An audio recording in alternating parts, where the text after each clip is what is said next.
আসসালামু আলাইকুম। কী অবস্থা সবার? আশা করি সবাই অনেক ভালো আছেন।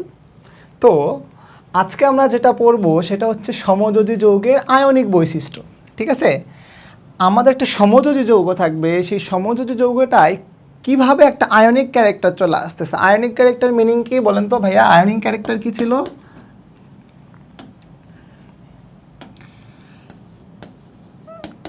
আয়নিক ক্যারেক্টার, আয়নিক ক্যারেক্টার মানে সেখানে আমার কি তৈরি হবে? চার্জ থাকবে, তাই না? আমরা আয়নিক যৌগে কি পড়ছি? আয়নিক যৌগে আমাদের পজিটিভ চার্জ থাকতো, নেগেটিভ চার্জ থাকতো। কিন্তু প্রশ্ন হলো যে ভাইয়া আপনি বলতেছেন সমযোজী যৌগ, সমযোজী যৌগে ইলেকট্রনের শেয়ারিং ঘটে। কি ঘটে? ইলেকট্রন শেয়ারিং ঘটে। তাহলে ইলেকট্রন ভাগাভাগি ঘটে। তাহলে ইলেকট্রনের যদি শেয়ারিং ঘটে তাহলে সেখানে আবার কিভাবে চার্জের তৈরি হবে, কিভাবে সেখানে আয়ন তৈরি হবে, এটা হচ্ছে আমাদের প্রশ্ন। যে সমযোজী যৌগে কিভাবে একটা আয়নিক বৈশিষ্ট্য চলে আসবে, এটা হচ্ছে আমরা দেখব। ঠিক আছে, তাহলে এর জন্য আমরা যে সমযোজী যৌগটা প্রথমে চুজ করব সেটা হচ্ছে আমাদের সবার পরিচিত জীবন। কি বলেন তো? জীবন। পানি। পানি নিয়ে আমরা বিস্তর আলোচনা করছি। পানিতে কি থাকে? দুইটা হাইড্রোজেন পরমাণু আর একটা অক্সিজেন পরমাণু একে অপরের সাথে সমযোজী বন্ধনে আবদ্ধ থাকে। ঠিক আছে, তার মানে ইলেকট্রনের শেয়ারিং ঘটে। বাট সেখানেও আমাদের কিছুটা আয়নিক বৈশিষ্ট্য চলে আসবে। সেটা কিভাবে আসে? আসেন আমরা দেখে ফেলি।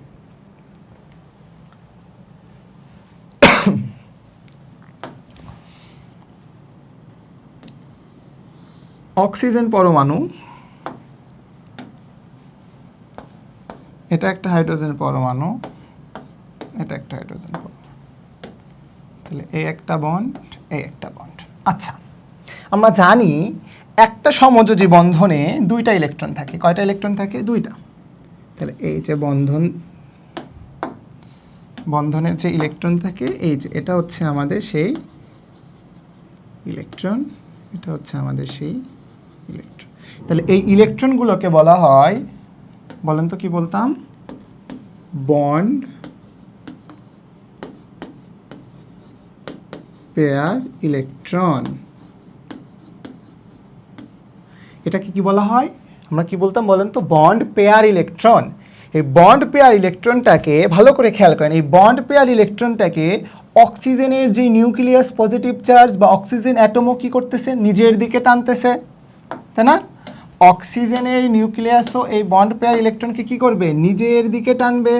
একইভাবে হাইড্রোজেনের অ্যাটম বা হাইড্রোজেনের নিউক্লিয়াসও কি করবে? নিজের দিকে টানবে।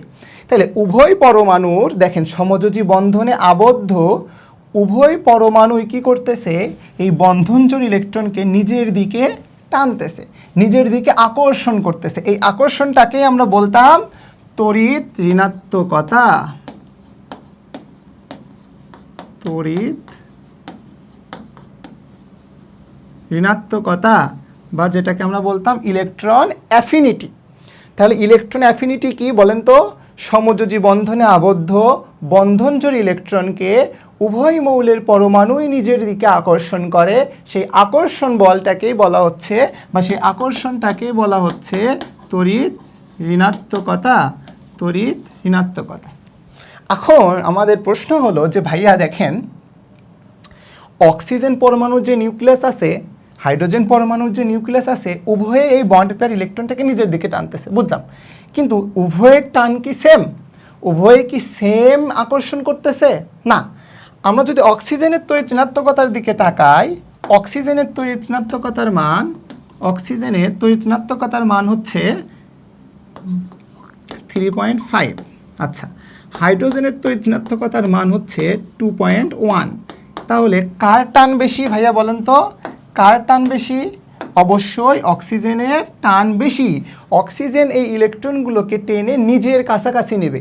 অক্সিজেন এই ইলেকট্রনগুলোকে টেনে নিজের কাছাকাছি নেবে। তাহলে দেখেন, যদি অক্সিজেনের টান বেশি হয়,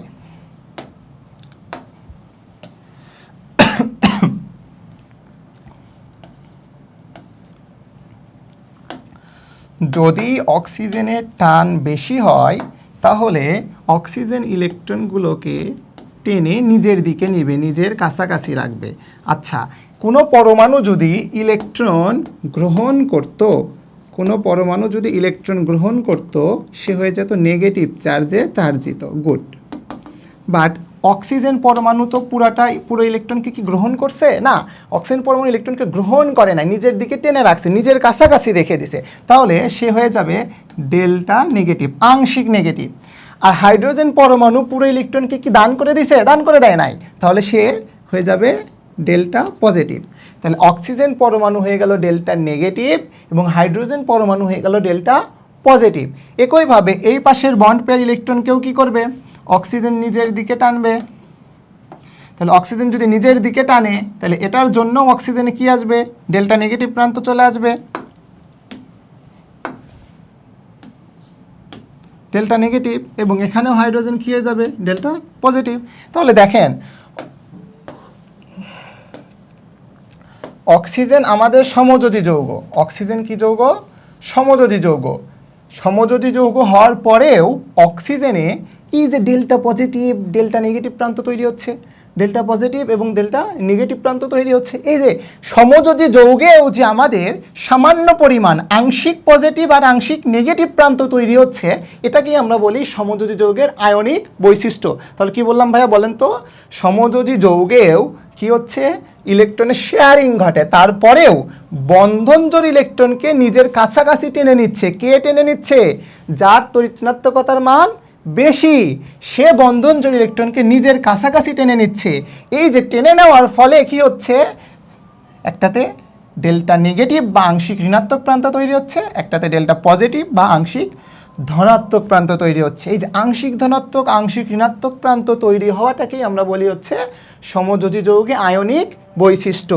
তাহলে দেখেন আংশিক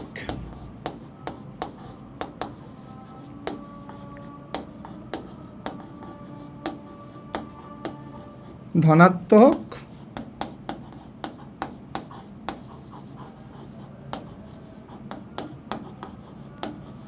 আংশিক ঋণাত্মক। তাহলে আংশিক ধনাত্মক প্রান্ত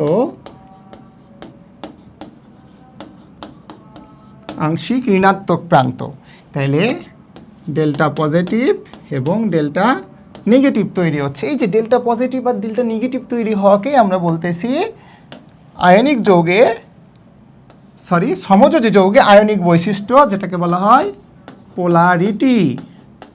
কি বলা হয় বলেন তো? পোলারিটি। এই যে পোলারিটি তৈরি হচ্ছে এটা সমযোজী যৌগে আংশিক ধনাত্মক আংশিক ঋণাত্মক প্রান্ত তৈরি হচ্ছে, এজন্য পানিকে বলা হয় পোলার যৌগ। কি যৌগ? পোলার যৌগ।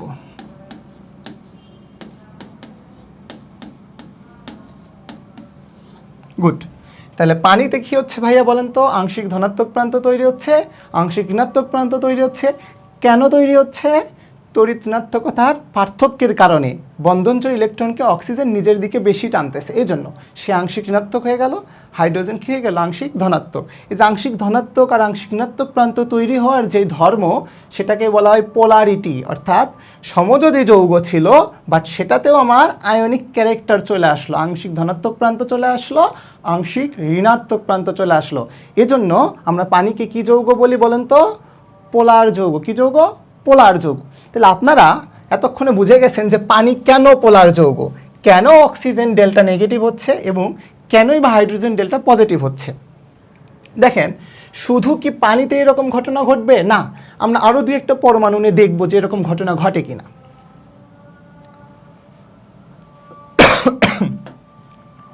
যেমন ধরেন আমরা ডাইঅ্যাটমিক একটা মলিকিউল নিব।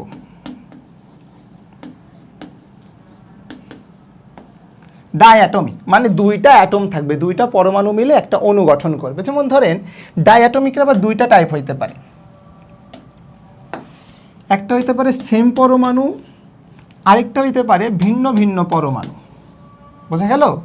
হইতে পারে সেটা সেম পরমাণু অর্থাৎ একই মৌলের দুইটা পরমাণু হইতে পারে, আবার হইতে পারে সেটা ভিন্ন ভিন্ন পরমাণু, যেমন হাইড্রোজেন একটা পরমাণু, ক্লোরিন একটা পরমাণু। তাহলে দেখেন এখানে কি ঘটতেছে। হাইড্রোজেন পরমাণুর ক্ষেত্রে একটা হাইড্রোজেন পরমাণু আরেকটা হাইড্রোজেন পরমাণু সমযোজী বন্ধনে আবদ্ধ। এদের এখানেও আমার কি আছে? বন্ধন জোড় ইলেকট্রন আছে। কিন্তু এ পাশেও হাইড্রোজেনের তড়িৎ ঋণাত্মকতার মান 2.1, এ পাশেও হাইড্রোজেনের তড়িৎ ঋণাত্মকতার মান 2.1, অর্থাৎ এদের তড়িৎ ঋণাত্মকতার কোনো পার্থক্য নাই। তড়িৎ ঋণাত্মকতার যদি কোনো পার্থক্য না থাকে তাহলে কি করবে, বন্ধনজোড় ইলেকট্রনকে উভয় হাইড্রোজেন পরমাণুর টান কি হয়ে যাবে, সেম। উভয় হাইড্রোজেন পরমাণুর টান কি হয়ে যাবে, সেম। যদি সেম টান হয় তাহলে কি সেখানে পজিটিভ নেগেটিভ প্রান্ত তৈরি হবে? সেম যদি টান হয় তাহলে কি সেখানে পজিটিভ প্রান্ত আর নেগেটিভ প্রান্ত তৈরি হবে? কখনোই না। তাহলে এখানে কোনো প্রকার পোলারিটি তৈরি হবে না। তাহলে এই যে হাইড্রোজেন যে অণুটা আমরা ড্র করলাম, একই মৌলের দুইটা পরমাণু যুক্ত হলো, এরা কখনোই কি না, পোলার যৌগ না। গুড।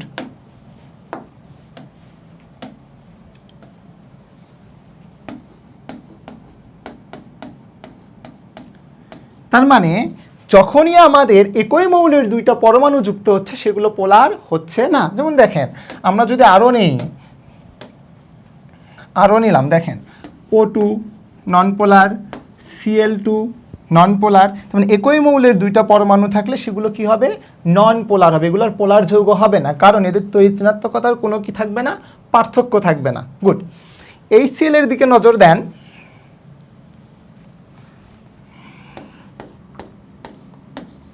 আচ্ছা, এখানে দুইটা পরমাণু আছে, বাট দুইটা ভিন্ন ভিন্ন মৌলের পরমাণু, অর্থাৎ তাদের তড়িৎ ঋণাত্মকতার পার্থক্য থাকবে।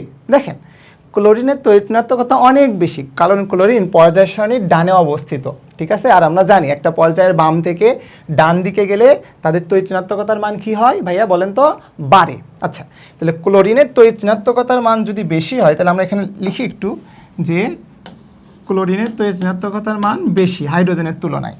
তাহলে এখানে যে আমাদের বন্ড পেয়ার ইলেকট্রনগুলো ছিল, সেই বন্ড পেয়ার ইলেকট্রনকে ক্লোরিন কি করবে, নিজের দিকে টেনে নেবে। তাহলে ক্লোরিন এই বন্ড পেয়ার ইলেকট্রনকে কি করতেছে, নিজের দিকে টেনে নিচ্ছে।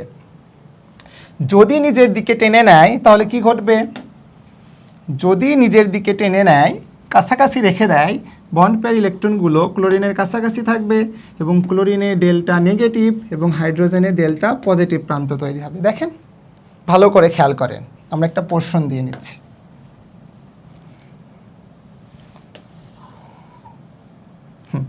দেখেন, আমরা কি বললাম, দুইটা পরমাণু বাট দুইটা ভিন্ন ভিন্ন মৌলের পরমাণু, অর্থাৎ তাদের মধ্যে তড়িৎ ঋণাত্মকতার পার্থক্য আছে।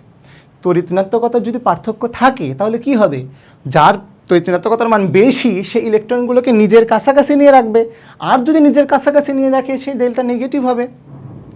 বোঝা গেল ভাইয়া? এবং অপরটা কি হয়ে যাবে, ডেল্টা পজিটিভ হয়ে যাবে। আচ্ছা, তাহলে এই যৌগগুলোকে আমরা তখন আর নন পোলার বলতে পারবো না, এই যৌগগুলো তখন হয়ে যাবে পোলার। যেমন আমরা আরও যদি কিছু যৌগ লিখি, খেয়াল করেন, আরও কিছু যৌগ লিখি, সেটা কি হয়ে যাবে HF, দিস ইজ অলসো পোলার। এই Clটাও পোলার। বোঝা গেল? তার মানে ডায়াটমিক বাট যদি দুটো ভিন্ন একই মৌলের পরমাণু হয় তাহলে সেগুলো নন পোলার। আর যদি ডায়াটমিক বাট ভিন্ন ভিন্ন মৌলের পরমাণু হয় তাহলে সেগুলো হয়ে গেল পোলার। বুঝতে পারছেন? তাহলে পোলারিটি নন পোলারিটি ক্লিয়ার। গুড। তাহলে পানি পোলার যৌগ ছিল, হাইড্রোজেন, অক্সিজেন, ক্লোরিন এগুলো নন পোলার হয়ে গেল, বাট এই Cl আবার কী হয়ে গেল, পোলার হয়ে গেল।